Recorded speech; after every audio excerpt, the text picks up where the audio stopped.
हरे कृष्णा। साष्टांग प्रणाम। प्रिय भक्तों, जैसा कि हम अपनी श्रीमद् भगवद गीता का अध्याय 2 कर रहे थे, हम अध्याय 2 के बहुत से श्लोकों का वर्णन कर चुके हैं। आज हम अपना अध्याय 2 आगे के श्लोक के साथ शुरू करते हैं। अध्याय 2 का श्लोक 28 इस प्रकार से है।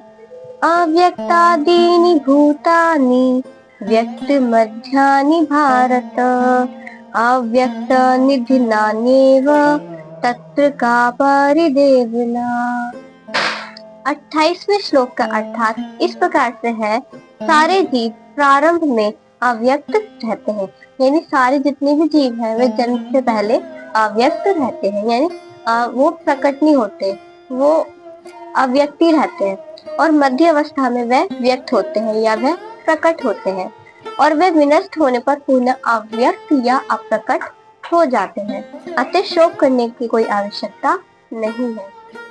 अतः शोक करने की क्या आवश्यकता है, अर्थात इस प्रकार से वो हम तात्पर्य के साथ विस्तार पूर्वक जानते हैं। यानी जितने भी जीव हैं वे अपने जन्म से पहले अव्यक्त रहते हैं, यानी वो अप्रकट रहते हैं और वे मध्य अवस्था में वह प्रकट होते हैं, फिर मृत्यु के बाद फिर वो दोबारा से अप्रकट हो जाते हैं। अतः शोक करने का कोई कारण नहीं है। शोक करने की क्या आवश्यकता है। इस प्रकार से हमारे श्लोक का अर्थ हुआ। हम तात्पर्य के साथ विस्तार पूर्वक जानते हैं। ये स्वीकार करते हुए कि दो प्रकार के दार्शनिक हैं। अब ये दो प्रकार के फिलोसोफर होते हैं, दार्शनिक होते हैं। एक तो वह जो आत्मा के सिद्धांत को मानते हैं, दूसरे वह जो आत्मा के सिद्धांत को नकारते हैं। एक तो वह जो आत्मा के अस्तित्व को मानते हैं और दूसरे जो आत्मा के अस्तित्व को नहीं मानते। कहा जा सकता है कि किसी भी दशा में शोक करने का कोई कारण नहीं है। आत्मा के अस्तित्व को ना मानने वाले को, यानी जो आत्मा के अस्तित्व को नहीं मानते, उनको हम वेदांतवादी नास्तिक भी कहते हैं। यदि हम तर्क के लिए नास्तिकवादी सिद्धांत को भी मान ले तो भी शोक करने का कोई कारण नहीं है। आत्मा के पृथक अस्तित्व से भिन्न सारे भौतिक तत्व सृष्टि के पूर्व में अदृश्य रहते हैं, यानी आत्मा के जो अलग से जो अस्तित्व है, उसके जितने भी भौतिक तत्व हैं वो पहले सृष्टि के पूर्व में अदृश्य ही रहते हैं। इस अदृश्य रहने की सूक्ष्म अवस्था से ही दृश्य अवस्था आती है।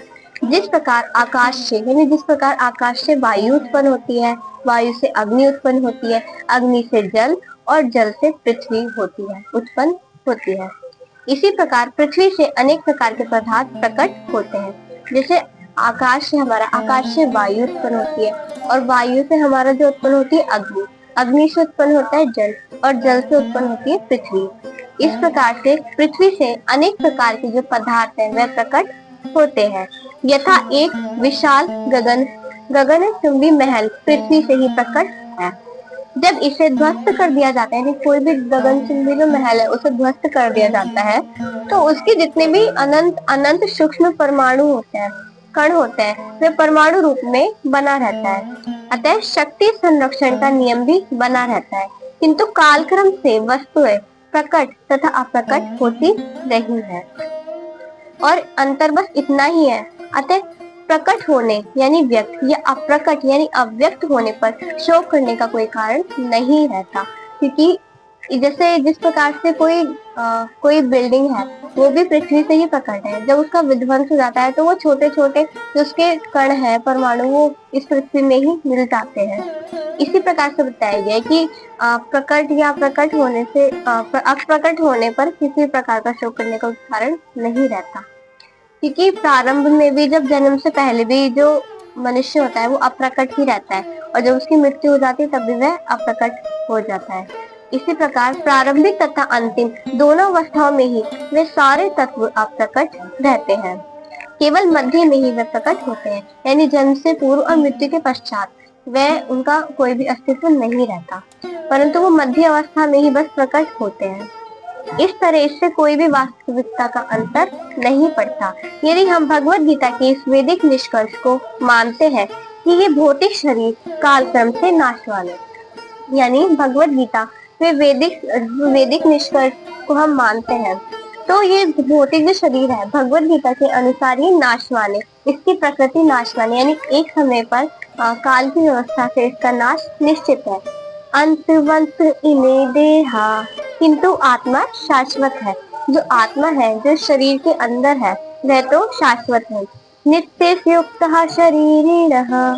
तो हमें यह सदा स्मरण रखना होगा कि ये शरीर वस्त्र परिधान के समान है। जिस प्रकार हम अपने जो पुराने वस्त्रों को त्याग कर नए वस्त्र पहनते हैं, इसी प्रकार ये जो शरीर है, जो आत्मा है, वो पुराने शरीर, व्यर्थ शरीर को छोड़कर नवीन भौतिक शरीर धारण करता है। अतः वस्त्र परिवर्तन होने पर शोक क्यों? जब हम वस्त्रों को बदलते हैं तो हमें तो कोई शोक नहीं होता। तो शाश्वत आत्मा की तुलना में भौतिक शरीर को कोई यथार्थ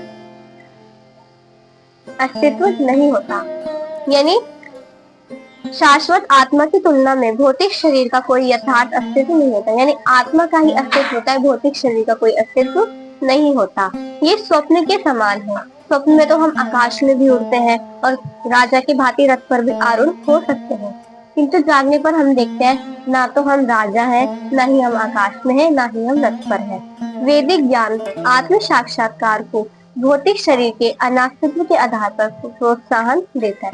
लेकिन जो वैदिक ज्ञान है वो हमें आत्म साक्षात्कार पर तथा इस भौतिक शरीर के अनास्तित्व के आधार पर प्रोत्साहन देता है। अतः चाहे हम आत्मा के अस्तित्व को माने या ना माने, शरीर के लिए शोक करने का कोई कारण नहीं है, क्योंकि ये स्वभाव से ही नाशवान है और जो हमारी आत्मा है वो हमेशा रहने वाला है। इस प्रकार से हमारा श्लोक 28 अर्थ तथा तात्पर्य के साथ यहीं से समाप्त होता है। हम अपना आज अध्याय यहीं से समाप्त करते हैं। हरे कृष्णा।